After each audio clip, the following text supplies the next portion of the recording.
Watch the video till the hello guys, end. Good morning.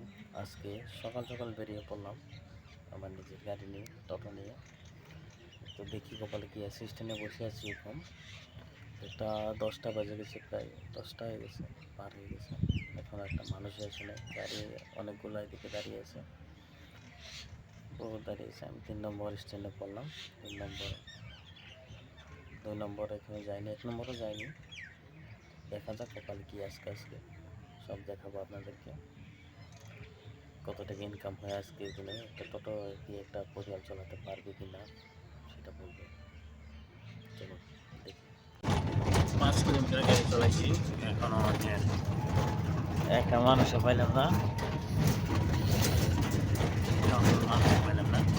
দেখি আগে কি আছে কপালে আজকে। এদিকে একটা ঘটনা ঘটতেছিল আজকে।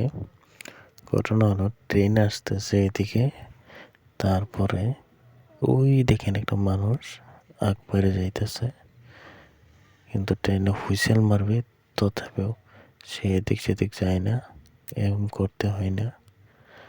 এই দেখবেন এই মানুষটা আসতেছে, এদিকে ট্রেনে হুইসেল দিচ্ছে, এই পুরা পেয়ে দৌড়তেছে। এই মাত্র দেখবেন ট্রেনটা এসেছে, এদিকে এমন করতে হয় না, ভালো না, একদম ভালো না। তুই সাহস, বেশি সাহস করলে আপনার বিপদ আছে। তাই দয়া করে সবাই ট্রেন দেখলে, গেট ফেলে দিলে সবাই দাঁড়িয়ে থাকবেন।